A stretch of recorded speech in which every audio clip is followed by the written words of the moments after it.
ضلالة وكل ضلالة في النار أعوذ بالله من الشيطان আসসালামু আলাইকুম। বারে বারে আমার কাছে এটা অভিযোগ আসছে, বলতে পারেন যে মেয়েদের দিক থেকে খুব ডিস্টার্ব হচ্ছে। অবাক করার বিষয়, এখানে এত যোগ্যতম সব আলেমরাকে ডেকেছি শুনবেন বলে। আমি অনুরোধ করছি আপনারা শান্ত হয়ে যান, আর নেহাতি যাদের বাচ্চা কাচ্চা নিয়ে সমস্যা হয়েছে আপনারা প্লিজ বাড়ি চলে যান। নিজেও শুনবেন না, অন্যকে ডিস্টার্ব করবেন, এটা নিজেরও গুনাহ হচ্ছে। হ্যাঁ, মেয়েদেরকে বলছি যে আপনারা প্লিজ যাদের শোনার মতো ধৈর্য নেই তারা বাড়ি যান, অন্যদেরকে শুনতে দিন।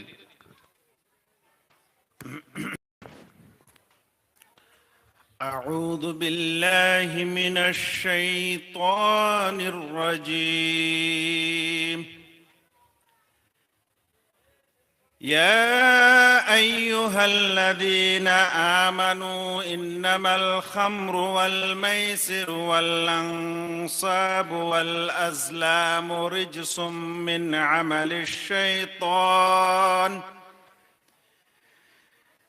عمل الشيطان فاجتنبوه لعلكم تفلحون إنما يريد الشيطان أن يوقع بينكم العداوة والبغضاء في الخمر والميسر ويصدكم عن ذكر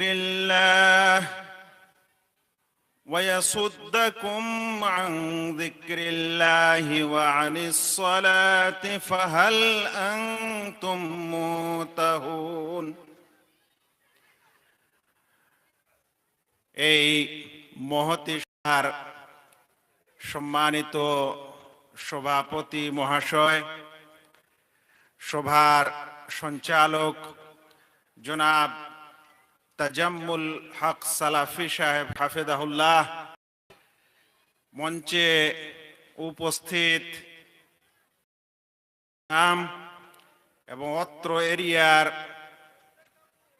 বিভিন্ন দিনী ভাই সকল, আর স্টেজে উপস্থিত ইসলাম দরদি ভাইরা, পর্দার আড়ালে মা ও বোনেরা এবং স্নেহের কচি ও কাচারা, আল্লাহ রাব্বুল আলামিনের যাবতীয় প্রশংসা এবং প্রিয় নবী মুহাম্মদ মুস্তাফা সাল্লাল্লাহু আলাইহি ওয়াসাল্লামের প্রতি অনেক অনেক দরুদ ও সালাম বর্ষিত হোক। আল্লাহুম্মা সাল্লি আলাইহি আল্লাহুম্মা বারিক আলাইহি।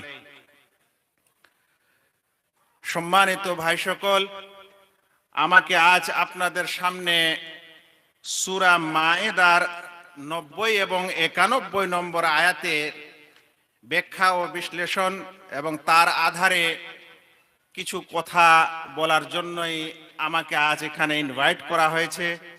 আমিও নিজের কাজকর্ম ইত্যাদি ছেড়ে আপনাদের কাছে আজ উপস্থিত হয়েছি। আল্লাহ তাআলার কাছে দোয়া করি আল্লাহ যেন আমাকে সঠিক তথ্য ও আলোচনা আপনাদের কাছে পেশ করার তৌফিক দান করেন। প্রথমে স্বয়ং আমাকে এবং আপনাদের সকলকে তার প্রতি আমল করার তৌফিক দান করেন, আমিন। ভাই সকল, আল্লাহ তাআলা কোরআনে বলছেন, প্রথমে কোরআনের এই আয়াতটির অর্থ শোনা যাক। আল্লাহ তাআলা বলছেন, ইয়া আইয়ুহাল্লাযীনা আমানু, হে মুমিনরা। এখন মুমিনেরও যদি ব্যাখ্যা করা যায় তাহলে আবার আমার আসল বিষয়ে থেকে আমি সময় পাবো না, তাই সব কিছুর ব্যাখ্যা না করে উদ্দেশ্যতে চলে যাই। আল্লাহ বলছেন, হে মুমিনরা, ইন্নামাল খামরু ওয়াল মাইসিরু ওয়াল আনসাবু ওয়াল আজলাম, অবশ্যই মদ এবং জুয়া এবং বেদি এবং ভাগ্যের তীর, এগুলি হচ্ছে নোংরা নাপাক। মিন আমালিশ শয়তান, শুধু নোংরা নাপাক নয়, এগুলো হচ্ছে শয়তানের কাজ। নোংরা নাপাক শয়তানের কাজ, এতটুকু আল্লাহ তাআলা বলে ছাড়লেন না, তিনি আরো বলছেন ফাজতানেবু, তাই তোমরা এসব কিছু থেকে দূরে থাকো, লাআল্লাকুম তুফলিহুন, তোমরা সফল কাম হবে। তিনি আরো বলছেন ইন্নামা ইউরিদুশ শাইতানু আন ইউকিয়া বাইনাকুমুল আদাওয়াতা ওয়াল বাগদা, শয়তান চায় যে তোমাদের আপোষের মধ্যে ঝগড়া ঝাঁটি, বিভেদ ও বিদ্বেষ সৃষ্টি হোক। কাকে কেন্দ্র করে? মদকে কেন্দ্র করে, জুয়াকে কেন্দ্র করে এই বিভেদ সৃষ্টি হোক, এটাও চায়।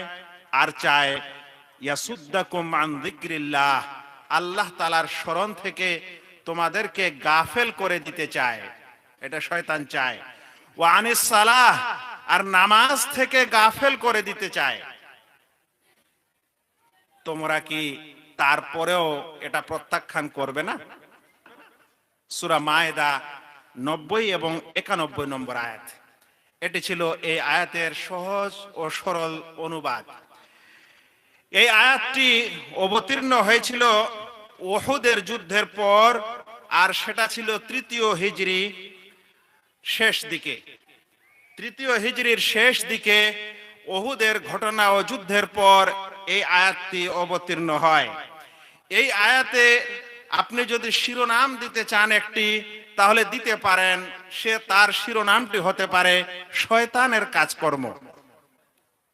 কারণ আল্লাহ তাআলা বলছেন মিন আমালি শয়তান, এগুলো হচ্ছে শয়তানের কাজ। তাই এই আয়াতের যে অপকর্মগুলি বর্ণিত হয়েছে, এর শিরোনাম ও টাইটেল আপনি দিতে পারেন শয়তানের কাজ। এই শয়তানের কাজ 4টি এখানে আল্লাহ তাআলা বর্ণনা করেছেন। 1 নম্বর হলো মদ, 2য় নম্বর হলো জুয়া, 3য় নম্বর হলো থান, 4র্থ নম্বর হলো ভাগ্যের তীর। এই 4টি জিনিসকে আল্লাহ রাব্বুল আলামিন শয়তানের কাজ বলে আখ্যা দিয়েছেন। এখন আমাদেরকে জানতে হবে যে এই শয়তানের এই 4টি কাজ আল্লাহ রাব্বুল আলামিন প্রথমে বললেন এটা নাপাক, এটা নোংরা। আল্লাহ যদি কোন জিনিসকে বলেন এটা নোংরা, তাহলে সেটা করা যাবে ভাই? করা যাবে? এখন নোংরাও বললেন, তারপরে বলছেন যে এটা শয়তানি কাজ। বলেন তো নোংরাটা আরো বেশি হলো না কম হলো? তারপরে বললেন তাই তোমরা এটাকে প্রত্যাখ্যান করো। দেখেন আল্লাহ তাআলা অনেক সময় বলেন এটা করো না, আর অনেক সময় বলেন এর নিকটবর্তীও হয়ো না। আপনার ছেলেকে যদি আপনি বাড়িতে ধমক দিয়ে তাড়িয়ে দেওয়ার সময় বলেন তুমি বাড়ি থেকে বের হয়ে যাও, আর যদি আপনি বলেন আমার বাড়ির আশেপাশেও যেন আমি তোমাকে না দেখি, তাহলে বলেন তো কোন আদেশটি এবং কোন বিষয়টি সবচেয়ে বেশি বড় হলো? যেটা আপনি বললেন আমি যেন আমার বাড়ির আশেপাশেও না দেখি। আল্লাহ রাব্বুল আলামিন যখন এই মদ এবং এই জুয়া আর এই বেদী এবং এই ভাগ্যের তীর নির্ণয়ের ব্যাপারে কথা বললেন, তখন আল্লাহ রাব্বুল আলামিন শুধু এটা বললেন না যেটা নোংরা, বরং তার সাথে সাথে বললেন এটা শয়তানি কাজ। তারপরে বললেন তোমরা এ থেকে দূরে থাকো। আয়াত শেষ করার সময় বললেন তোমরা যদি এরপরও এটা থেকে দূরে না থাকো তাহলে কিভাবে হতে পারে?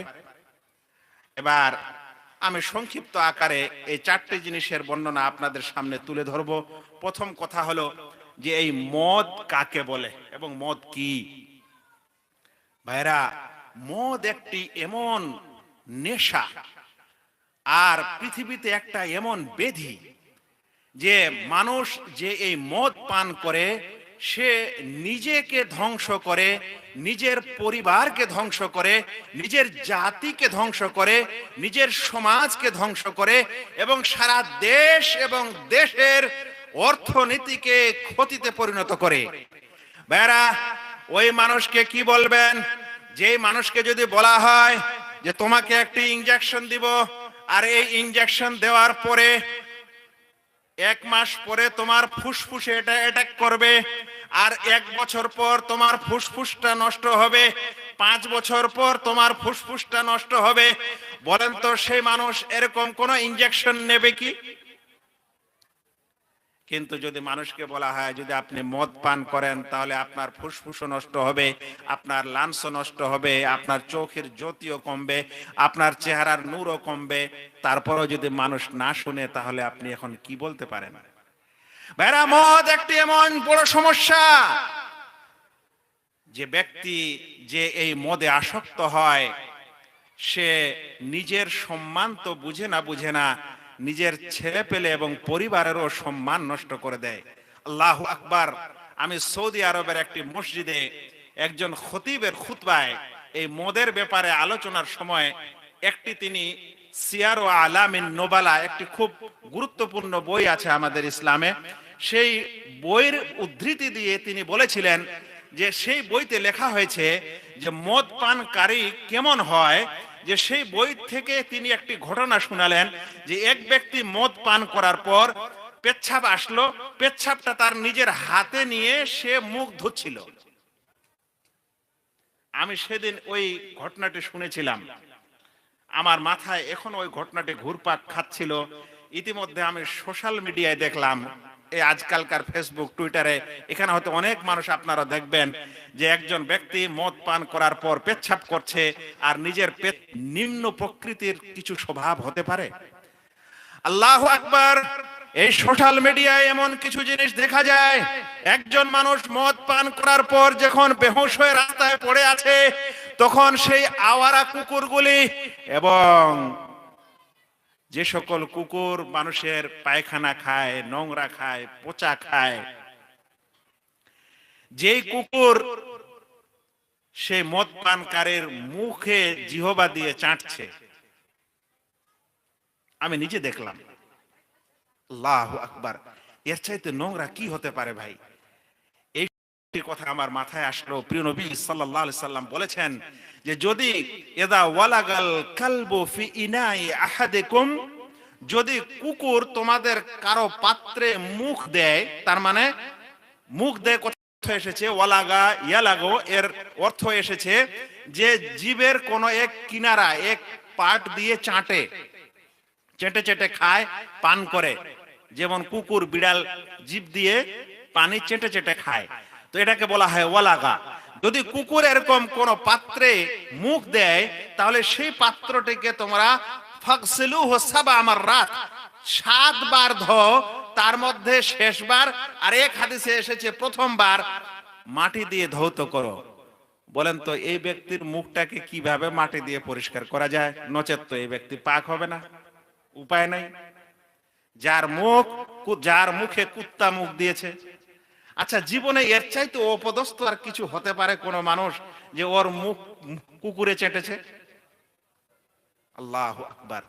এটা এমন একটি ব্যাধি ভাইয়েরা, যে মানুষ নিজের শরম লজ্জা ছেড়ে দেয় এবং নিজের শরীরের মধ্যে আত্মমর্যাদা বলে কিছু থাকে না। শেষ পর্যন্ত নিজে তো সে ধ্বংস হয়, নিজের পরিবারকেও ধ্বংস করে দেয়। বলেন তো তার ছেলেগুলা, তার কচি কাচারা বাচ্চারা কি অপরাধ করেছে ভাই? কিন্তু আজ সেই সকল মানুষের বাচ্চা কাচ্চা যখন বাইরে যাবে তখন গ্রামের মানুষেরা, রাস্তার মানুষেরা বলবে এই মদখোরের ছেলে। বলেন তো ওই বাচ্চার কি অপরাধ? ওই স্ত্রীর কি অপরাধ যে বেচারানি এখনো কোনো কিছু জানে না, কিন্তু বাইরের মানুষ বলা বলে করছে যে এর স্বামী মদ পান করে। আবার ওর কি অপরাধ যেদিন সে মদ পান করে পাগলা হয়ে সেই স্বামী বাড়িতে আসবে আর কিছুই না বুঝে শেষ পর্যন্ত তাকে মারধর করবে, শেষ পর্যন্ত উল্টা পাল্টা তালাকও দিবে। বলেন তো এই অপরাধের কারণে এই সকল মহিলা এবং পরিবারের কি হয়? ভাইরা, এই মদ যারা পান করে তাদের পকেটে কোনোদিন পয়সা থাকে না, তাদের মাথায় এটাই ঘোরাঘুরি করে যে 10টা টাকা হলেও, 100টা টাকা হলেও সবচেয়ে প্রথমে আমি যে জিনিসটি পান করব সেটা হলো মদ। তাহলে ওই ব্যক্তি যে মদ পান করে তার পয়সা কড়ির দ্বারা তার পরিবার উপকৃত হয় না। ভাইরা, সে কারণে বিশ্বে বড় বড় এমনকি দেশ যারা অমুসলিম তারাও এই মদের উপর বিশেষ নিষেধাজ্ঞা দিয়েছে, কিছু না কিছু দিয়েছে। শেষমেশ ভারতের একটি প্রদেশ বিহারেও এই মদের নিষেধাজ্ঞা আনা হয়েছে। আপনারা শুনলে অবাক হবেন, সেখানকার মুখ্যমন্ত্রী একটি রিপোর্টে বলল যে মদ যখন আমি নিষেধ করেছি বা আমার এই প্রদেশে নিষেধ করা হয়েছে, তখন আমাদের 4-5টা লাভ হয়েছে। এক নম্বর লাভ, যে মানুষের ঝগড়া বিবাদ কমে গেছে, মারামারি কমে গেছে। একটা দেশে কতগুলো লোক মার্ডার হয়, মারপিট হয়, জেলে যায়, একটা সরকারি রিপোর্ট থাকে, সেখানে সেই রিপোর্ট কমে গেছে মারপিটের। দেখা যাচ্ছে স্ত্রীর তালাকের, ডিভোর্সের সংখ্যা কমে গেছে। দেখা যাচ্ছে জেলের পরিসংখ্যা কমে গেছে কয়েদির, কারণ এই মদ খেয়ে মারপিট করে শেষ পর্যন্ত জেলে যায়। দেখা গেছে দুধের প্রোডাকশনটা বেড়ে গেছে এবং দুধ জাতীয় জিনিসের, যা দ্বারা দুধ দিয়ে তৈরি করে মানুষ জুস ইত্যাদি খায়, এর প্রোডাকশন বেড়ে গেছে। এর ফলে মানুষের অসুখ কমে গেছে। আল্লাহু আকবার।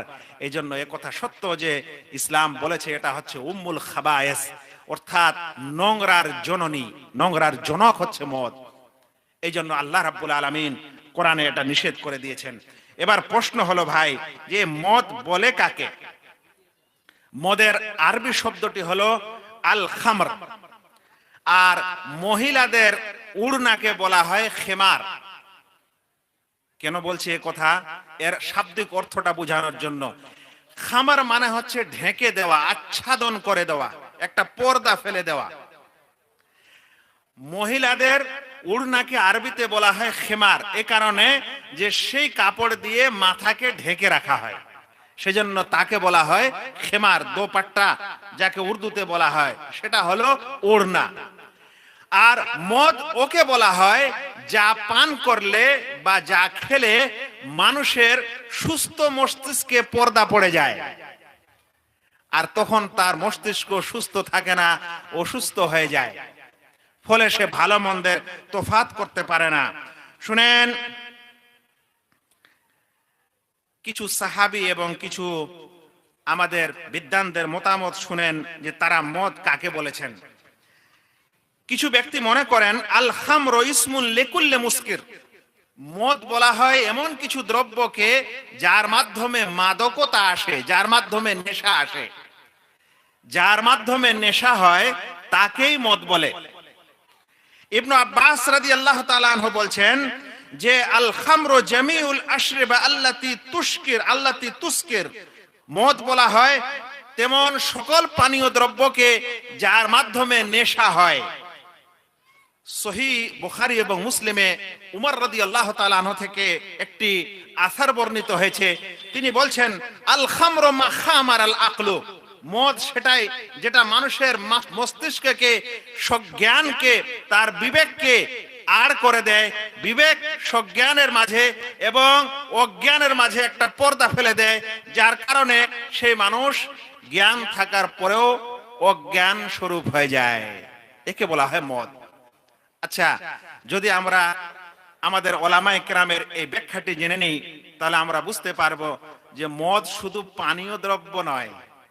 কারণ যদি পানীয় দ্রব্য খেলে আপনার মস্তিষ্ক ঘুরে এবং ব্রেন লোপ পায় বা হ্রাস পায়, তো ঠিক সেরকম যদি ফেনসিডিল খায়, কেউ যদি কোনো ট্যাবলেট খায়, কেউ যদি হেরোইন খায়, কেউ যদি কোকেন খায়, কেউ যদি আরো অন্য কিছু সেবন করে, সেটা নাক দিয়ে হোক বা মুখ দিয়ে, বলেন তো সেটা তখন তার মাথায় যদি প্রভাব ফেলে, তার সুস্থ মস্তিষ্কে যদি প্রভাব ফেলে, তাহলে সেটাও মদ হিসাবে গণ্য হবে। সেজন্য মদ শুধু কোনো পানীয় দ্রব্যকে বলা যাবে না, বরং প্রত্যেক এবং বস্তু এবং দ্রব্য যা খেলে মানুষের ব্রেন এবং মস্তিষ্ক নষ্ট হয়ে যায়, এরকম সব কিছুকেই মদ বলে বিবেচনা করা হবে। ভাইরা শুনেন, ইসলাম এই মদের সম্পর্কে কি বলেছে। একটি মজার হাদিস ইবনে আব্বাস রাদিয়াল্লাহু তাআলা আনহু বর্ণনা করছেন। তিনি বলেন, কান আলী রাসূলিল্লাহ সাল্লাল্লাহু আলাইহি ওয়াসাল্লাম সাদিকুম মিন সাকিফিন আও দাওস, আল্লাহ রাসূল সাল্লাল্লাহু আলাইহি ওয়াসাল্লামের একজন বন্ধু ছিল সাকিফ কিংবা দাওস গোত্রের। নবী সাল্লাল্লাহু আলাইহি ওয়াসাল্লামের একজন বন্ধু ছিল কোথাকার? সাকিফ গোত্রের বা দাওস গোত্রের। এই বন্ধু কি করেছিল?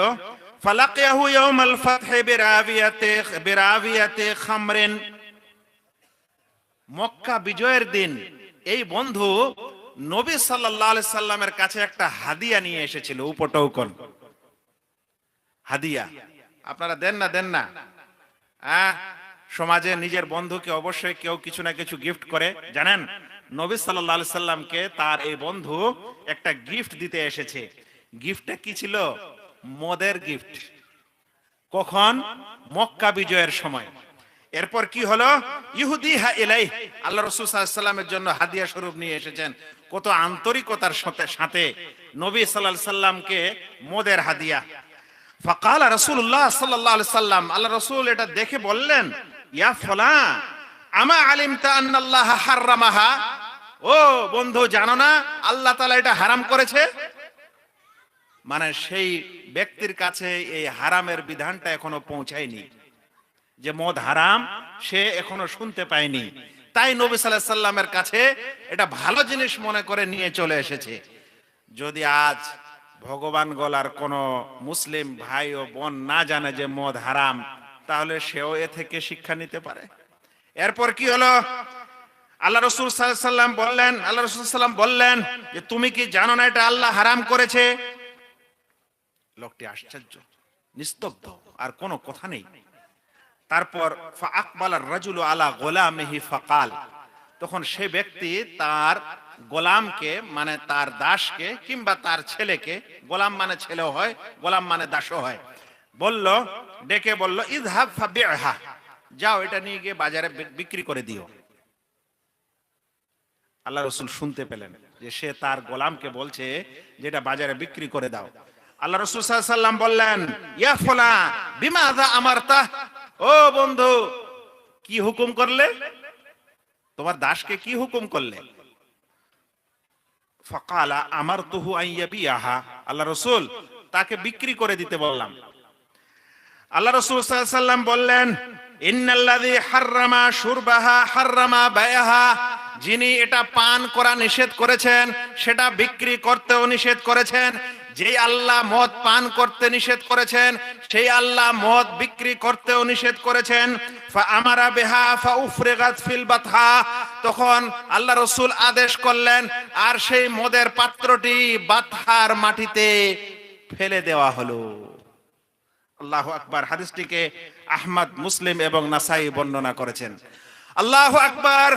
হাদিসে এসেছে খয়বরের সময় আল্লাহ রাসূল সাল্লাল্লাহু আলাইহি ওয়াসাল্লাম মদিনার অলিতে গলিতে একজন আহ্বায়ককে আহ্বান করতে পাঠালেন যে বলে দাও আল্লাহ রাব্বুল আলামিন মদ হারাম করেছে। সেই ব্যক্তি মদিনার অলিতে গলিতে যখন গিয়ে এ আদেশ করলো, এ আদেশ শোনালো যে আল্লাহ রাসূল সাল্লাল্লাহু আলাইহি সাল্লাম মদ হারাম করে দিয়েছেন। ঐতিহাসিকরা লিখেছে, সিরাতবিদরা লিখেছে, মদিনার বাড়ি বাড়ি থেকে রাসূল সাল্লাল্লাহু আলাইহি সাল্লামের একটা আদেশ, আর তাদেরকে আদেশ শোনাতে গেছিল একজন ব্যক্তি, তাতেই তারা সব মদ নিজের বাড়ি ঘর থেকে বের করে ফেলে দিল। কিন্তু আজ আমরা কি এই মদ ছাড়বো? আজ আমরা কি এই মদের ক্রয় বিক্রয় ছাড়বো?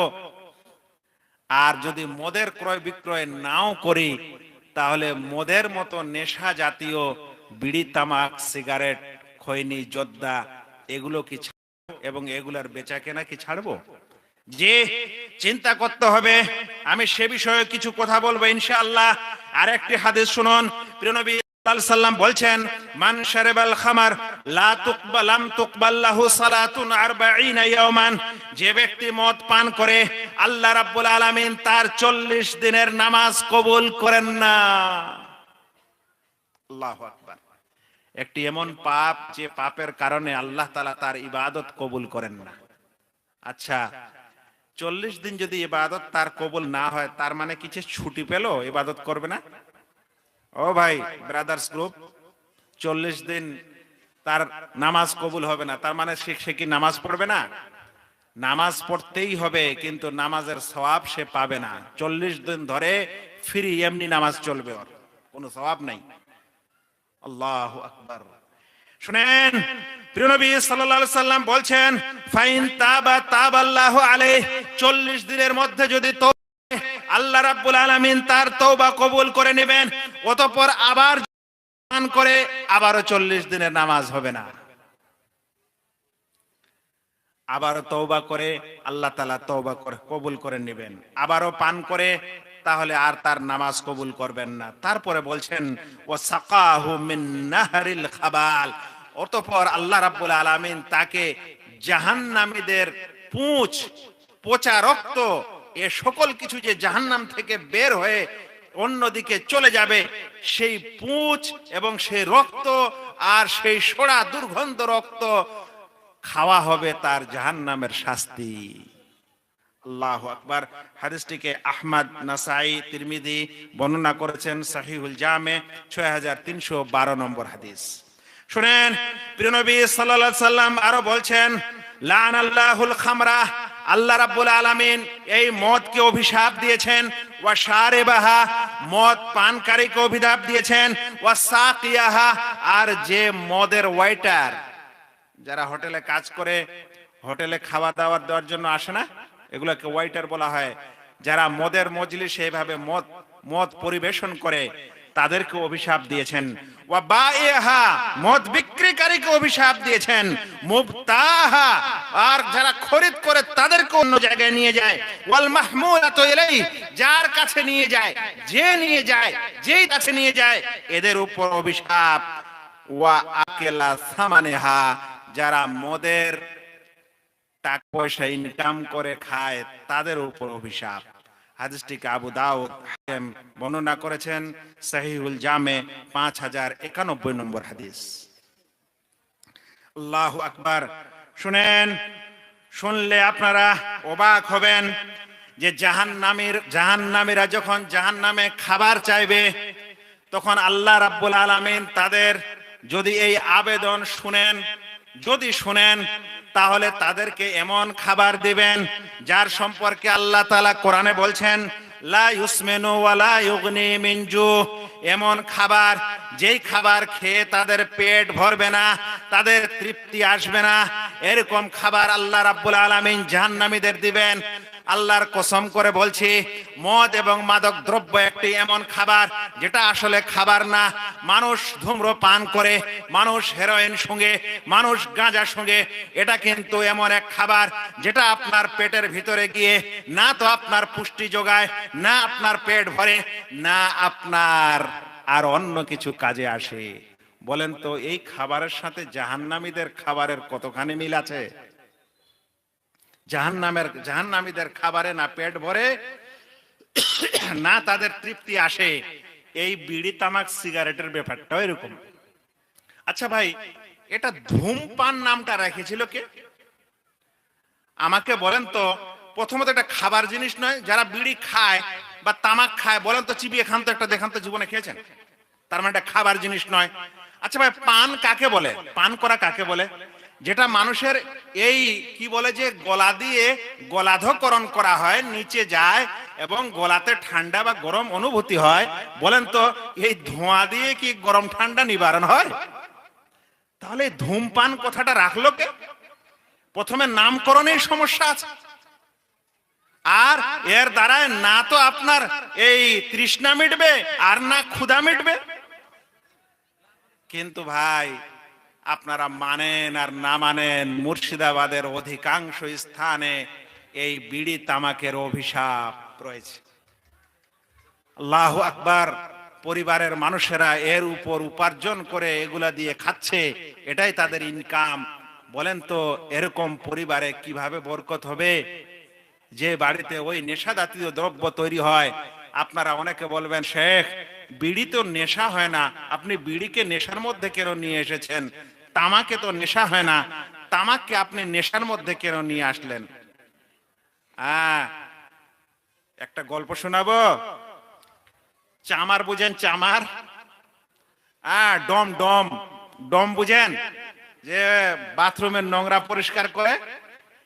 একটি ডম একদিন বেহুশ হয়ে রাস্তায় পড়ে আছে। ডম বেহুশ হয়ে রাস্তায় পড়ে আছে। এবার মানুষেরা তাকে হুঁশ করার জন্য পানি ছিটা দিচ্ছে। না, আলোচনার সময় না। মানুষেরা তাকে পানি ছিটা দিচ্ছে, আবার কেউ বাতাস করছে, হ্যাঁ, আবার কেউ আতর এনে শুঙাচ্ছে যে মনে হয় একটু সেন্ট শুঙালে হয়তো হুঁশ ফিরে পাবে। কিছুতেই কাজ হচ্ছে না। তখন একজন ব্যক্তি বলল, ভাই এটা কে? তো বলছে এটা ডম। কোথায় বেহুশ হয়েছে? বলছে নোংরা সাফ করার সময় বেহুশ হয়েছে। বলছে তাহলে একটু নোংরা এনে শুঙিয়ে দাও, এর হুঁশ ফিরে পাবে। আর সত্যিকারে ওই পায়খানা টায়খানা এনে ওর নাকের গোড়ায় রাখলো, নাকের ডগায়। কিছুক্ষণ পর ও একদম চোখ টোক মিলে মাশাআল্লাহ সুস্থ মানুষ। তো যদি আপনি সারা জীবন ওই নোংরার নেশা খান, তাহলে আপনার শরীরটাই তো নেশাওয়ালা হয়ে গেছে। আপনার শরীর কিভাবে বুঝবে যে আপনি নেশাগ্রস্ত না নেশাগ্রস্ত নন? সেটা তো ওই ব্যক্তি বুঝবে যে কোনোদিন নেশা করেনি। জীবনের একটা নিজের ঘটনা শোনায় ভাই, এই আজে বাজে কথা বলার দরকার নাই। সব নেশা জাতীয় জিনিস। এটা তো খৈনি তো অনেক বড় জিনিস। খৈনিটা যদি নেশা না হয়, একটা গরুকে খাইয়ে দেন তো, আপনার খাসিটাকে খাইয়ে দেন, দেন একটা ব্যাঙকে, তার ব্যাঙে তার মুখে কি অবস্থা করে, একটা মুরগিকে দেন, একটা হাঁসকে দেন। আমার জীবনের একটা ঘটনা বলি। আমি তখন ছোট্ট তালেবে ইলম মানুষ। মাদ্রাসার তালেবে ইলমরা আবার কিছু কিছু না গুল করে, গুল গুল বুঝেন তো? গুলের কটুয়া মুর্শিদাবাদের মানুষ খুব বুঝে।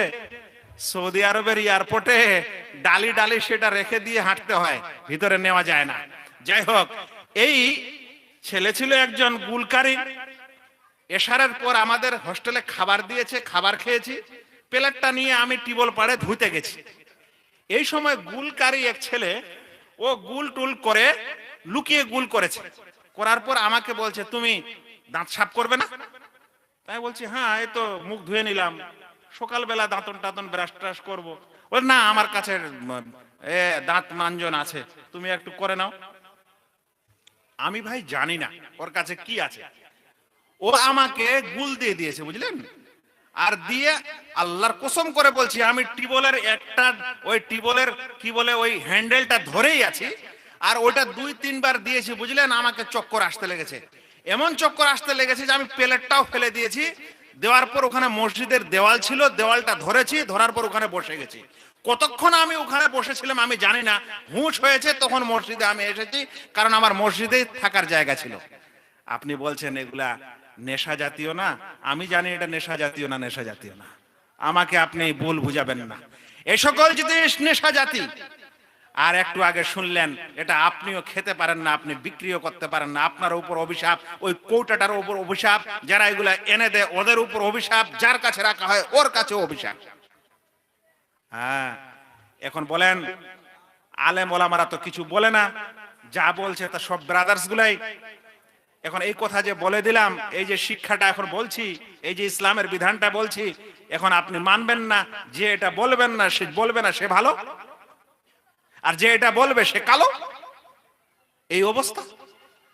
তো ভাই, আল্লাহর ওয়াস্তে এই সকল জিনিসকে বোঝার চেষ্টা করবেন। একটি আপনাদেরকে পরিসংখ্যান শোনাই। WHO, বিশ্ব স্বাস্থ্য সংস্থা, তার মতে বিশ্বে প্রতিদিন 44,000 লোক তামাক জনিত কারণে এবং বছরে 50 লক্ষ লোক ধূমপান করার কারণে মারা যায়। তাহলে একটা স্লো পয়জন না, এটা স্লো বিষ না? এই জন্য আমি আপনাদের বলেছিলাম, আপনাকে যদি একটা এমন ইনজেকশন দেওয়া হয় আর বলা হয় 5 বছর পর আপনি মারা যাবেন এই ইনজেকশনের ফলে, আপনি নেবেন? তাহলে যদি ধূমপানের কারণে মানুষ এত সংখ্যায় মারা যায়, আপনি তাও ফের এটা বলবেন যে না এটা জায়েজ, আর একটু এক ধাপ এগিয়ে ফের বলবেন এটা মাকরু। রোজার বেলায় বলছে, বুঝলেন, যে রোজার বেলায় যদি আপনি টুথপেস্ট করেন তাহলে আপনার রোজা মাকরু হয়ে যায়, মানে ওই রোজাটা আপনার ভালো হলো না, কমজোর রোজা। আর বিড়ি তামাক খাওয়ার বেলা ফের বললেন মাকরু, তো আপনার ফের হালালটা কমজোর হয় না? তখন হালালটা কি মজবুতি থাকে? আর রোজার সময় ফের মাকরু হয়ে গেল রোজা।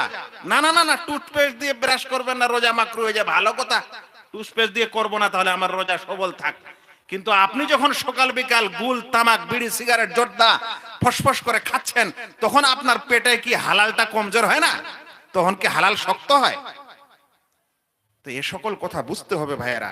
এই মদ এবং মাদক দ্রব্য পৃথিবীতে একটা বড় ধরনের হুমকি, যে কারণে পৃথিবীর অনেক পরিবার ধ্বংস হয়ে যাচ্ছে, যার কিছু কথা আমি একটু আগে আপনাদেরকে শোনালাম।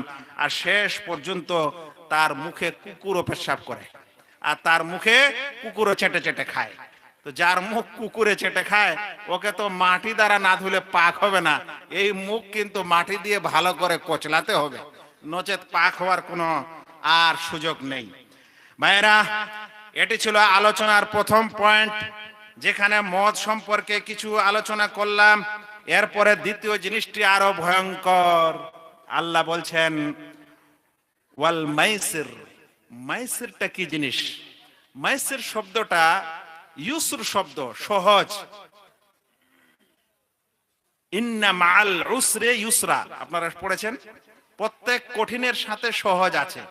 ওই ইসুর থেকে হলো মাইসির। মাইসির মানে সহজ। সহজে যা উপার্জন করা হয়, বাড়িতে অনলাইনে পেমেন্ট করার পর চুপ করে বসে আছে জুয়ারি, কিছুক্ষণ পরে 1 লাখ টাকা ঢুকে গেল, আহ কি মজা।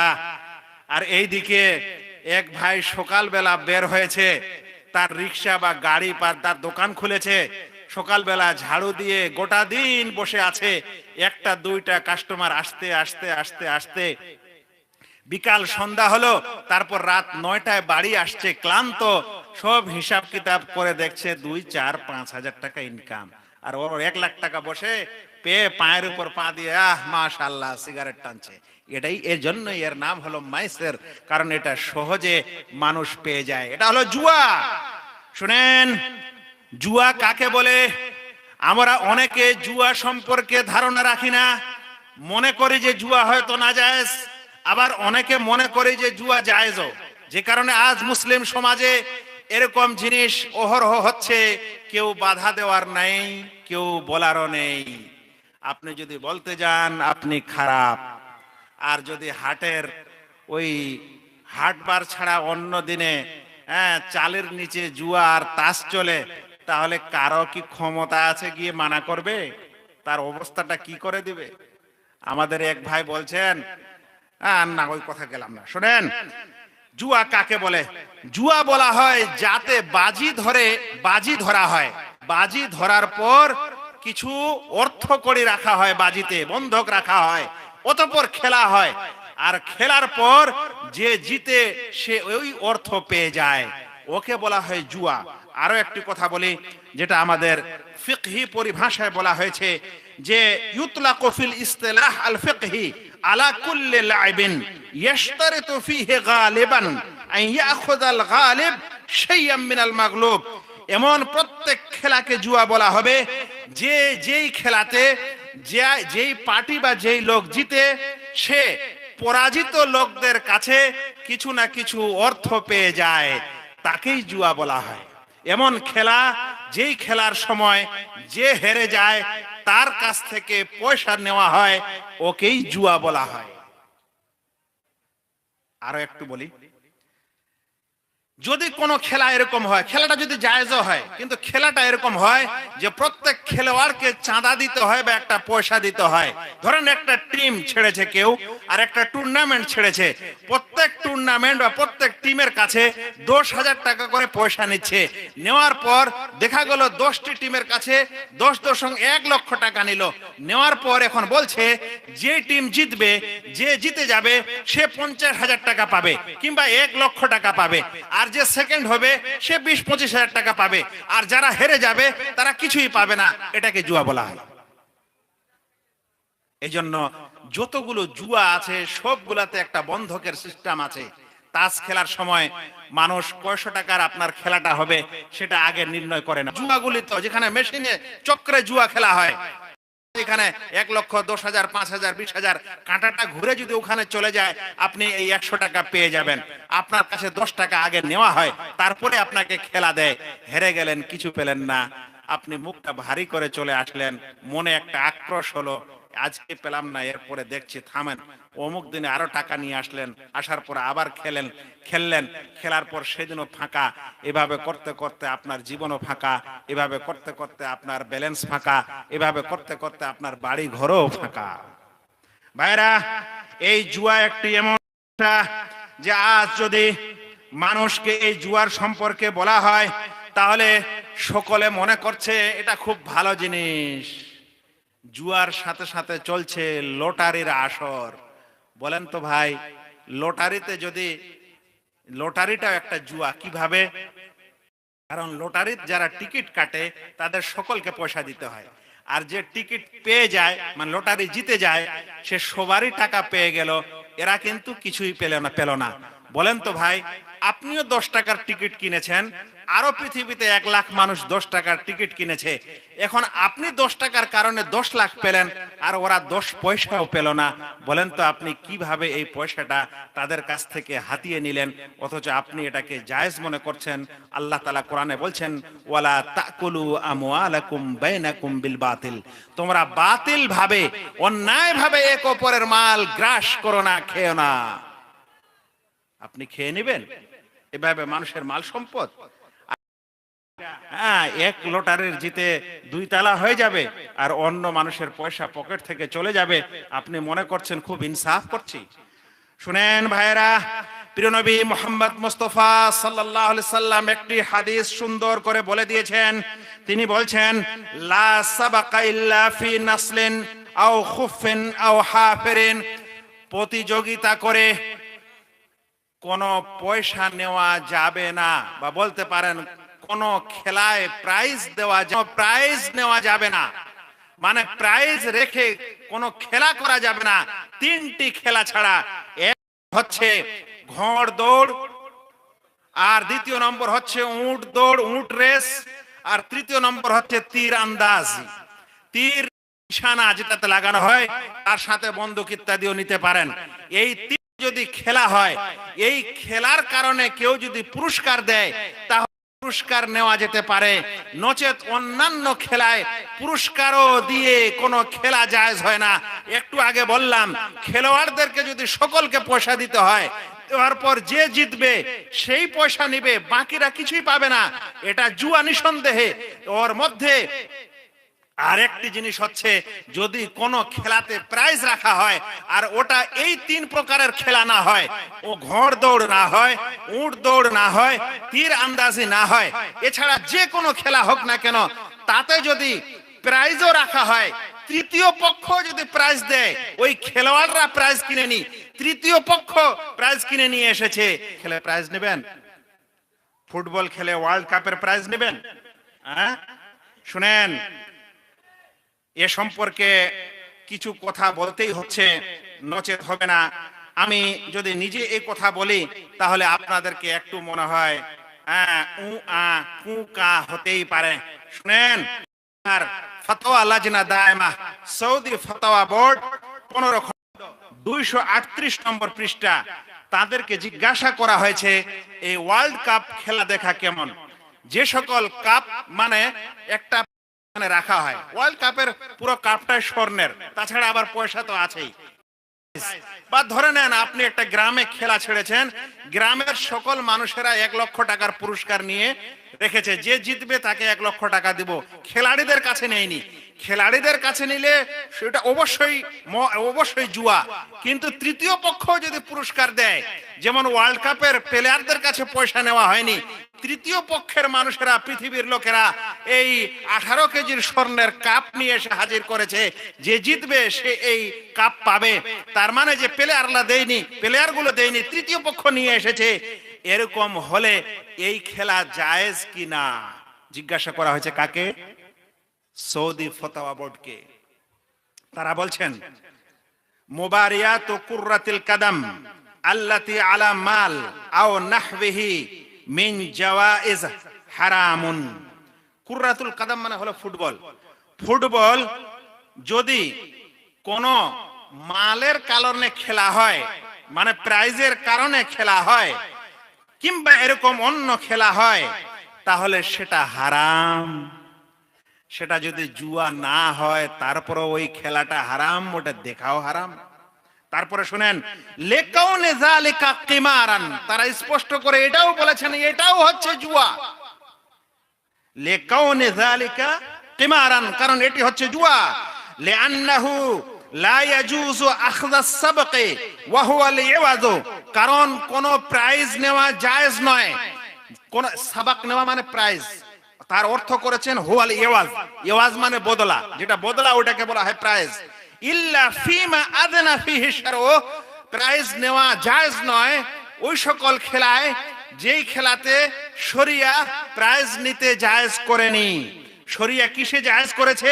বলছেন ওয়াহুয়াল মুসাবাকাতু আলাল খাইলি ওয়াল ইবিলি ওয়ার রিমায়াতে, আর শরিয়া প্রাইজ নিতে নেওয়া জায়েজ করেছেন যদি ঘোড়ার রেস হয়, যদি উটের রেস হয়, কিংবা যদি তীর আন্দাজি হয়। রাসূল করিম সাল্লাল্লাহু আলাইহি ওয়াসাল্লাম বলছেন লা সাবাকা ইল্লা ফি নাসলিন আও খুফিন আও হাফিরিন। হাদিসটিকে তিরমিজি, আবু দাউদ বর্ণনা করেছেন এবং শেখ আলবানী রাহিমাহুল্লাহ সহিহ বলেছেন। বলেন তো ভাইরা, এখন এই ওয়ার্ল্ড কাপ খেলা যদি আজ এই মঞ্চ থেকে শোনার পর বাইরে গিয়ে বলেন যে অমুক লোক এসে ওয়ার্ল্ড কাপ খেলা দেখা নিষেধ করলেন, তাহলে কতগুলো আমার মানে ভাগ্যে গাল আসবে। আর এই গালিগুলা কিন্তু আমার দরকার, আর এই গালিগুলা আমাদের প্রত্যেক দায়ের দরকার। মিষ্টি মিষ্টি কথার খালি সুন্নাহ পাবো আর গাল খাওয়ার সুন্নাহটা নিব না, এটা হতে পারে না। গালও খেতে হবে এই সমাজে, প্রয়োজনে হয়তো মারও খেতে হবে। নবী সাল্লাল্লাহু আলাইহি সাল্লাম তো দিন প্রচারের সময় মার খেয়েছেন, আমরা তো ভাই এখনো মার খাইনি, এখনো তো গালটাই চলছে। তাহলে এটা কিন্তু যতই দেন আমাদের লাভ ছাড়া এটা ক্ষতি না। আর চামড়া এত শক্ত হয়েছে যে আপনাদের মুখের ভাষা যতই খারাপ হোক আমাদের চামড়ায় কোনো আসরও করে না। কিন্তু এটাই সত্য যে যদি খেলোয়াড়দের কাছে পয়সা করে নিয়ে যারা হারবে তারা কিছুই পাবে না, যারা জিতবে তারা সব নিয়ে নেবে, এটা জুয়া। এখন বলেন এই ওয়ার্ল্ড কাপকে ধরে জুয়া হয় না? হয় না? জুয়া ধরা হয় যে অমুক দল জিতবে, বলছে তুমি তাহলে বাজি ধরো, যদি না জিতে তাহলে কত দিবে। এই জুয়ার আসল চলে। এই জুয়ার এজেন্ট কিছু ইউরোপ আমেরিকায় আছে, ওরা আবার এশিয়া মহাদেশে এজেন্ট তৈরি করে, ওই এজেন্ট থেকে আবার ক্ষুদ্র এজেন্ট তৈরি হয়, আর ওই ক্ষুদ্র এজেন্ট থেকে ক্ষুদ্রতর এজেন্ট তৈরি হয়। এরা আবার এই সকল জিনিসকে জুয়াবাজি করে বেড়ায়।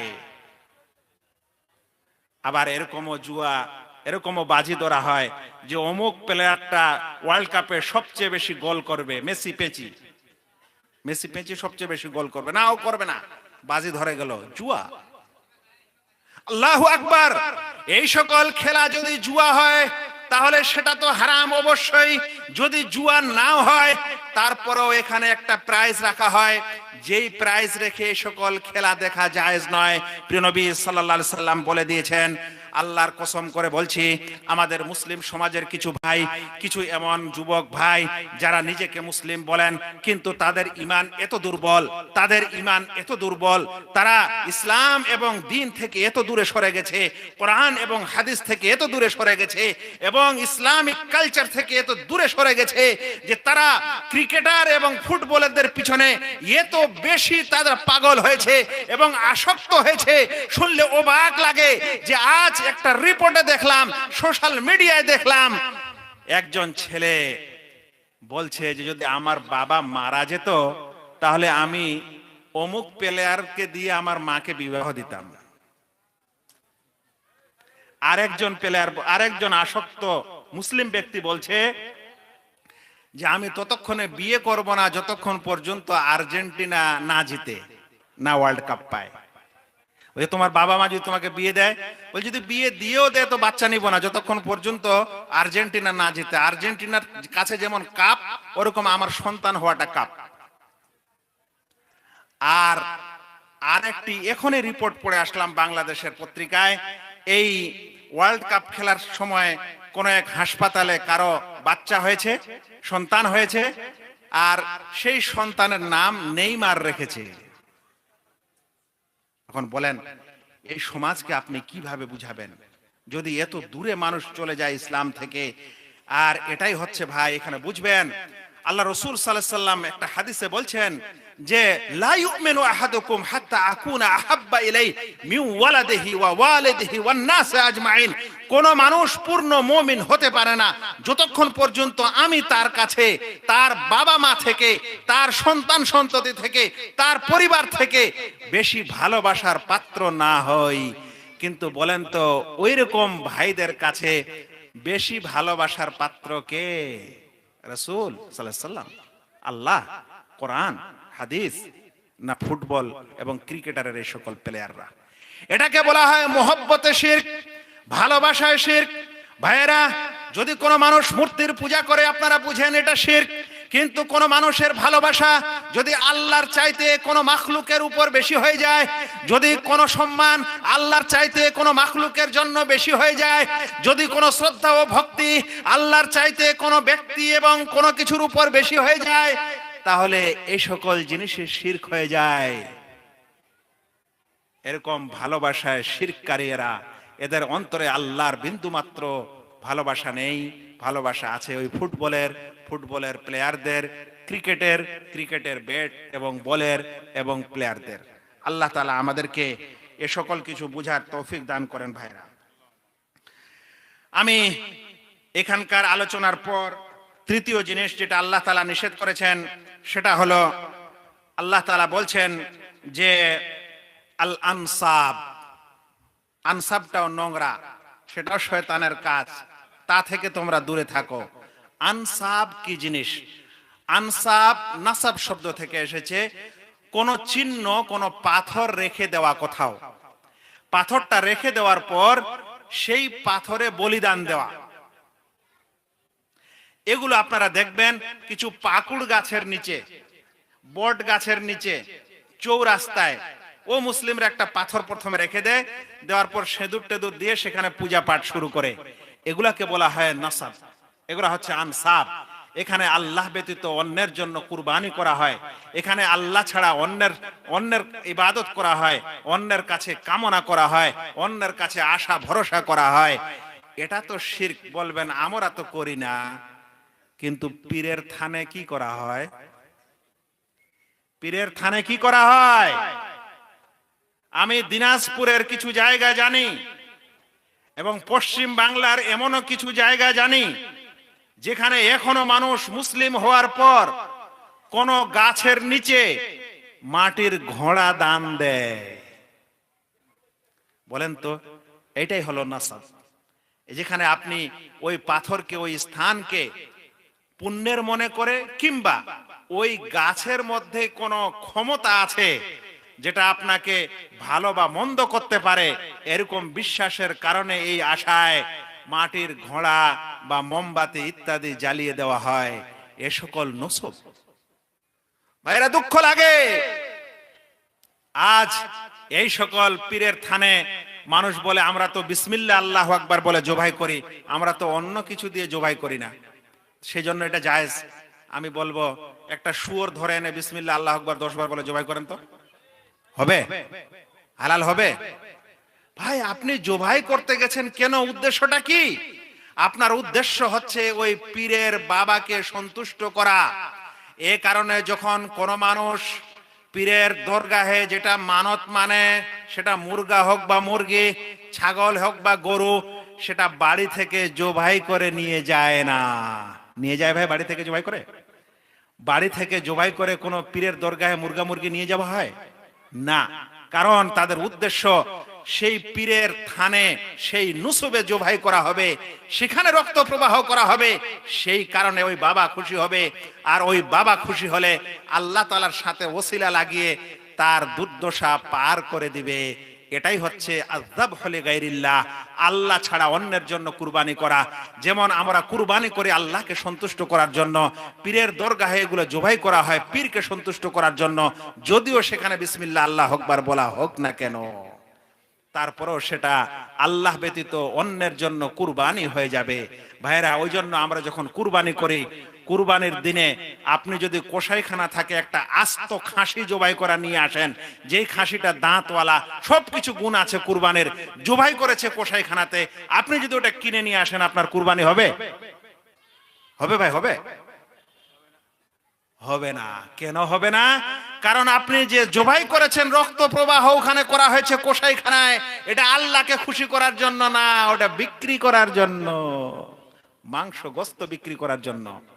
ঠিক পীরের দরগাহে যেগুলা জবাই করা হয়, বাড়ি থেকে জবাই করে নিয়ে যাওয়া হয় না, ওখানে জবাই করা হয় যেন সে খুশি হয়। সেজন্য বোঝা উচিত যে সকল ভাইরা এ সকল কার্যকলাপে জর্জরিত, আমাদের এ থেকে তওবা করা উচিত এবং এ থেকে দূরে থাকা উচিত। চতুর্থ নম্বর যে জিনিসটি আল্লাহ তাআলা এই আয়াতে নিষেধ করেছেন, সেটার নাম হলো আল আজলাম। আল আজলামটা কি জিনিস? আল আজলাম জামউ জুলাম, জুলামের বহু বচন। জুলাম বলা হয় পাখনাবিহীন তীর, এমন তীর যাতে পাখা লাগা থাকে না, ডেনা থাকে না পিছনে। আরবেরা এই সকল তীরের মাধ্যমে অলক্ষী কুলক্ষণে বিশ্বাস করত, কুলক্ষণে ও শুভ লক্ষণ নির্ণয় করত। একটা বিশেষ পাত্রে এরকম 10টা তীর রেখে দিল, কিংবা 2টা রাখলো, একটাতে লেখা থাকলো করো, আর একটাতে লেখা থাকলো করো না। কোনো জায়গায় যেতে হবে, কোনো কাজ করতে হবে, করার আগে আগে তারা এরকম তীর প্রথমে আগে ওই পাত্র থেকে বের করলো, করার পর যদি লেখা থাকে না করো না, তাহলে তারা সেই কাজ করতো না। এইভাবে লেখা থাকতো এটা ভালো এটা মন্দ। তীরটা উঠানোর পর যদি ভালো আসতো তাহলে সে শুভ লক্ষণ নিত, মন্দ আসতো কুলক্ষণ নিত। এরকম অলক্ষী কুলক্ষণের বিশ্বাস আরবের সমাজে ছিল। আল্লাহ তাআলা এগুলোকে নিষেধ করে দিয়েছেন। আজও আমাদের সমাজে অলক্ষী কুলক্ষণের বিশ্বাস প্রচুর। বলবেন কিভাবে অলক্ষী কুলক্ষণে বিশ্বাস? এখনো যদি কোনো মানুষ পেঁচার ডাক শুনে আর বলে যে মঙ্গল নয়, এখনো যদি কোনো মানুষ বিবাহ শাদী করার সময় মহারানা নির্ধারণ করার সময় যদি বলে 1 লক্ষ টাকা নয় 1 লক্ষ 1 করেন, কারণ 1 লক্ষর শেষে সবগুলা 0 শূন্য হয়, কে জানে এই বিয়েটা থাকবে কি থাকবে না।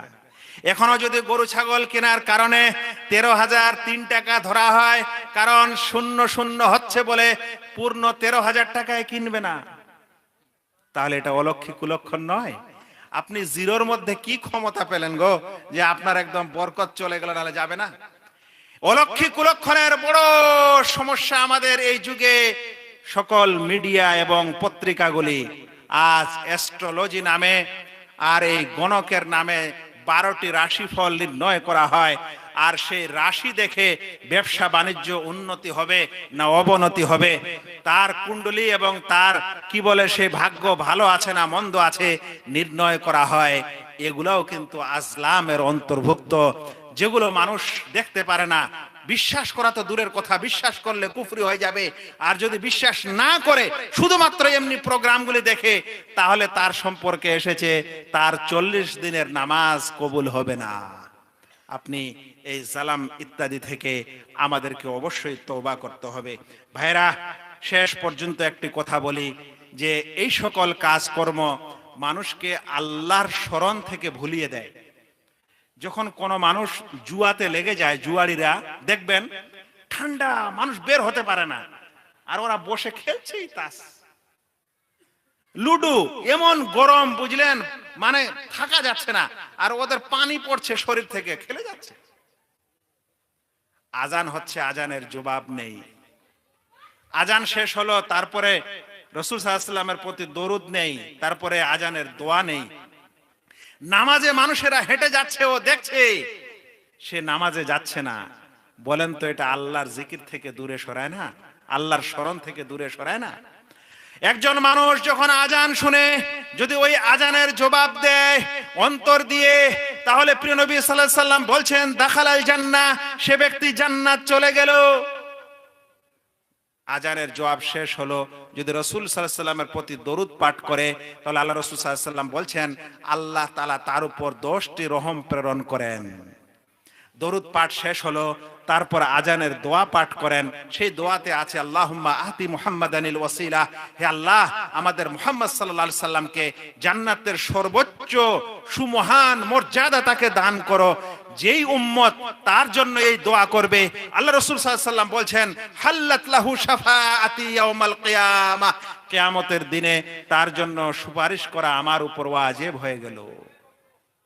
বলেন তো কোরআনের এই শয়তানি আমল নামে এই 4টি জিনিসের আলোচনা আমি সংক্ষিপ্ত আকারে আপনাদের কাছে পেশ করার চেষ্টা করলাম ভাইয়েরা। কিন্তু মনে রাখবেন, এগুলোর সাথে সাথে আমাদের সমাজে আরো কিছু হারাম জিনিস চলে, যেগুলো মানুষ সরাসরি বলে না, হ্যাঁ, কিন্তু বাড়িতে অহরহ এই কাজগুলি ঘটে যায়। ধরে নেন, আমাদের সমাজে এখন কিছু মানুষ বার্থডে, জন্মদিবস পালন শুরু করেছে। জন্মদিবস, ভাই জন্মদিবস হয় একটা ওইরকমই যেমন ধূমপান। ধূমপান মানে আসলে পান নয়, কিন্তু নাম রেখেছে পানীয় দ্রব্য ধূমপান। তো জন্মদিবসটা ওরকমই। আচ্ছা বলেন তো, আজ যদি আপনার কোনো ছেলের জন্ম হয়, আজকে কোন বার? বৃহস্পতিবার, তাই না? তো যদি আজ বৃহস্পতিবার হয়, ওর যেই দিন 1 বছর বয়স হবে ওই দিন বৃহস্পতিবার হবে? হলো না কেন? কিসের জন্ম এটা? তারিখ আগে পিছে করে নিয়ে জন্মদিন বানিয়েছেন, হবেই না। এটা আপনার জন্মদিনের সিস্টেমটাই ভুল। দ্বিতীয় কথা হলো ভাই, যে সকল কালচার, আচ্ছা জন্মদিবস তো হয়েছে, তার সাথে সাথে এখন আবার মৃত্যু দিবস। আরে বাবা, এরকম যদি আপনি করেন তাহলে জন্ম দিবস, শিশু দিবস, 10 দিনের দিবস, 1 মাসের দিবস, 1 বছরের দিবস, 10 বছরের দিবস, যুবক হওয়ার দিবস, বুড়া হওয়ার দিবস, সবই চলবে। কত দিবস মানাবেন? যাবতীয় দিবস শুনেন, এই জিনিসকে কেন্দ্র করে রাসূল সাল্লাল্লাহু আলাইহি সাল্লামেরও জন্ম দিবস চলে। ইতিহাস সাক্ষী, আরবের জাতিরা জন্ম দিবস জানতো না। আরব্য ইতিহাসে জন্ম দিবস বলে কোনো তথ্য পাবেন না ভাইয়েরা। অথচ ইমরুল কায়েস কবি, জোহের বিন আবু সুলমা, যারা জাহেলি যুগের কবি ছিল, তাদের বিভিন্ন তথ্য এবং ইতিহাসে, তাদের আরবি সাহিত্যে তাদের অনেক কিছু তথ্য পাবেন, কিন্তু জন্ম দিবস বলে কোনো তথ্য আরব্য ইতিহাসে ছিল না। এই জন্ম দিবস নিয়ে এসেছিল খ্রিস্টানরা, বাইজেন্টাইন সভ্যতার লোকেরা এই জন্ম দিবস পৃথিবীতে প্রথমে নিয়ে আসে। শেষ পর্যন্ত তারা তার নিজের নবীর জন্ম দিবস পালন করে, আর সেটা দেখে আমরা নবীর জন্ম দিবস পালন করছি। নাউজুবিল্লাহ, আমি এরকম মানুষও দেখেছি যারা সবুজ পাগড়িধারী, এবং তারা রাসূল সাল্লাল্লাহু আলাইহি সাল্লামের জন্ম দিবসের নামে একটা কেক নিয়ে এসেছে। আনার পরে সে সকল মানুষেরা চাকু দিয়ে কেক কাটছে, কাটার পর বলছে হ্যাপি বার্থডে টু ইয়া রাসূলুল্লাহ। আল্লাহু আকবার। প্রিয় নবী মুহাম্মদ মুস্তাফা সাল্লাল্লাহু আলাইহি সাল্লামের ওই হাদিস পদে পদে সত্য হয়েছে, যেখানে তিনি বলেছেন লা তাত্তাবিআন্না সানানা মান কানা ক্বাবলাকুম, তোমরা ইতিপূর্বের লোকদের সম্প্রদায়ের তোমরা অনুকরণ করবে পদে পদে, গজে গজে, হাতে হাতে, বিগত। তারা যদি গোসাপের গর্তে ঢুকে যায়, তোমরাও গোসাপের গর্তে ঢুকবে। আমি এই ঘটনাটি দেখছিলাম আর এই হাদিসটি স্মরণ করছিলাম যে আল্লাহু আকবার, প্রথমত নবী সাল্লাল্লাহু আলাইহি সাল্লামের জন্ম দিবস তো নেই, এরা যদি আবার এই বেদাতি প্রথা চালু করেছে, শেষ পর্যন্ত খ্রিস্টানদের নিয়মে কেক কেটে হ্যাপি বার্থডে টু ইয়া রাসূলুল্লাহ বলে, এদের কি একটু আক্কেল নেই? আর এই জন্ম দিবস এখন আমরা আমাদের বাচ্চাদের শুরু করে দিয়েছি ভাই। মুসলিম সমাজ জন্ম দিবস পালন করছে বাচ্চা। আচ্ছা বলেন তো, আল্লাহ রসুল সাল্লাল্লাহু আলাইহি সাল্লাম যে নিয়ম দিলেন সেটা আপনি ছেড়ে দিলেন, আর আপনি জন্ম দিবস নিয়ে চলে আসলেন। আল্লাহ রসুল সাল্লাল্লাহু আলাইহি সাল্লাম আপনাকে সন্তান দিয়েছেন, ওই ব্যক্তিকে বলেন যে ব্যক্তি সন্তান পায়নি, যার ছেলেও নেই, যার মেয়েও নেই, রাস্তা দিয়ে একটা ল্যাংড়া বাচ্চা চলে গেলে সেই দাম্পত্য মনে করে আল্লাহ যদি আমাদেরকে এরকম একটা লংড়া সন্তানও দিত তাহলেও হতো, কিন্তু তারা পাচ্ছে না সন্তান। আপনাকে দিয়েছে, এই নিয়ামতের শুকরিয়া আদায় করেন। 7ম দিনে ভালো করে আকিকা দেন। ছেলে হয়েছে 2টি ছাগল দেন, মেয়ে হয়েছে 1টি দেন, অতিরিক্ত দিতে চাইলে নফল দেন, বেশি করে দেন, নিজে খান, অপরকে খাওয়ান। সেদিন আল্লাহ তাআলার এই নিয়ামতের শুকরিয়া আদায় করেন। কিন্তু আপনি ওই দিন বলবেন এখনো তো বাচ্চা বাড়িতে আসেনি, হাসপাতালেই আছে, বাচ্চাটা কি গোস্ত খাবে নাকি? বাচ্চাটা গোস্ত খাবে নাকি? আপনাকে গোস্ত খাওয়াতে হবে এই সুন্নাহ পালন করার জন্য, আপনি খাবেন। বাচ্চা নিয়ে তো কোনো সমস্যা, ও হাসপাতাল আছে, থাক, আপনি এদিকে আকিকা দেন। কিন্তু না, মানুষ বুঝবে না, মানুষগুলো করবেই। শুনেন, এই জন্ম দিবস কোনো মুসলিমের সভ্যতা না, এগুলো অমুসলিমের সভ্যতা, খ্রিস্টানদের সভ্যতা আমাদের কাছে চলে এসেছে এবং আমরা এটাকে সভ্য মনে করছি। কোনো মতেই এটা ইসলামে জায়েজ না। শুনেন, যে সকল সভ্যতায় কোন বিধর্মীদের অনুকরণ হয় কিংবা তাদের ধর্মীয় সভ্যতা হিসাবে সেটা পরিচিতি, সেই সভ্যতা পালন করা যায় না। কারণ প্রিয় নবী সাল্লাল্লাহু আলাইহি সাল্লাম বলছেন, মান তাশাব্বাহা বিকাউমিন ফাহুয়া মিনহুম, যে ব্যক্তি অন্য কোন গোত্রের সম্প্রদায়ের অনুকরণ করবে সে তাদেরই অন্তর্ভুক্ত হবে। আর সেগুলো হচ্ছে তাদের এই ধর্মীয় আচার, এবং এগুলো হচ্ছে তাদের এরকম তাদের আচার যেগুলো তারা নিজের ধর্মের হিসাবে তারা পালন করে থাকে। ভাইরা, এরপরে আসে মৃত্যু দিবস। ভাই, এটা একটা আশ্চর্য সভ্যতা, নোংরা সভ্যতা, নোংরা খাওয়া, মানে এর চাইতে নিকৃষ্ট খাওয়া আর কি হতে পারে? ভাই, আপনাদের এখানে অনেকের বাবা মা ভাই বোন মারা গেছে, আমারও মারা গেছে। আচ্ছা বলেন তো, আপনার আব্বা যদি মারা যায়, আপনার শোকটা কতদিন ধরে থাকতে পারে? ভাই, মৃত্যু পর্যন্ত আপনি আপনার বাবাকে ভুলতে পারবেন না। আপনার সব সময় এই কথা মাথায় আসবেই, যদি আজ আমার বাবা থাকতো তাহলে আমাকে হয়তো এটা শুনতে হতো না, এটা করতে হতো না। এই আলোচনা করে যাচ্ছি মুর্শিদাবাদের ভগবান গলায়। আমারও ইচ্ছা হচ্ছে যদি আজ আমার বাবা বেঁচে থাকতেন তাহলে আমি তাকে গিয়ে এটা দেখাতাম যে বাবা এখানে গেছিলাম, এই কথা বলে এসেছিলাম। পারা যাবে না বাবাকে বলতে। সেই বাবা আর মা আপনার মারা গেল, আর অন্যদিকে আপনাকে বলছে যে আপনি একটা গরু কেটে মানুষকে খাওয়ান, ছাগল কেটে মানুষকে খাওয়ান। আপনার মরণ, আপনার এই দুর্দশার সময়ও পাড়া প্রতিবেশীরা আপনাদের উপর সদয় নয়, বরং তারা চায় খেতে, তারা চায় খাবার। সেজন্য আপনার ওই দিনে গরু ছাগল টেনে নিয়ে আপনাকে শিখায়, এরকম করলে আপনার ওই মাইয়েত, আপনার বাবা মা নেকি পাবে। দলিলটা কোথায়? দলিল তো নাই। যে আমার আলোচনা শেষ হতে যাচ্ছে 5 মিনিটের মধ্যে। এখন এই অবস্থায় সেই মানুষ যদি এরকম করে খাবার দাবার দেয়, আর সে যদি আরো গরিব মানুষ হয়, তাহলে তাকে ধার করে, একদিকে বাবা মায়ের মৃত্যুর এই যন্ত্রণা, অন্যদিকে টাকা পয়সা ধার করে মানুষকে খাওয়াবে। আর আমরা সেখানে টেবিলে বসে, চেয়ারে বসে এক পেট ভরপুর খেয়ে নিব, নেওয়ার পর বাইরে এসে বড় বড় ঢেকুর ছাড়বো। এটা কি সভ্যতা, কি ভদ্রতা, কোন ইসলাম, কোন দিন, কি ব্যবহারে আমরা এই কাজ করে থাকি? ভাইরা, ইসলামে এর কোনো অবকাশ নেই। মাইয়েতের জন্য কিছু করবেন তো দোয়া করেন ফ্রি। বলেন এই সকল লোককে তোমাদের খাবার দিব না, আমাদের বাড়িতে এসে দোয়া করে দেন। কয়জন আসে? আমি বলছি না এই দোয়া জায়েজ, কিন্তু ডাকেন তো যে দোয়া করার জন্য, শুধু দোয়া করে দিবেন, জিলাপিও খাওয়াবো না, চাও খাওয়াবো না। কয়জন মানুষ আপনার কাছে আসে? তার মানে সব পেট ভরে খাওয়ার জন্য এসেছে। আপনার বাপ মায়ের ক্ষমা করার কোনো চিন্তা তাদের আসলে নেই। ভাইরা, এর সাথে সাথে সমাজের আরো কিছু সমস্যা, সেটা যেমন মনে করেন এই যে ডিসেম্বর মাস না, এটা চলে আসবে 25 ডিসেম্বর, 1 জানুয়ারি। 1 জানুয়ারি নতুন বছরকে স্বাগতম জানাবে। এই ভাইরা, এই মাইকটাকে স্বাগতম জানান।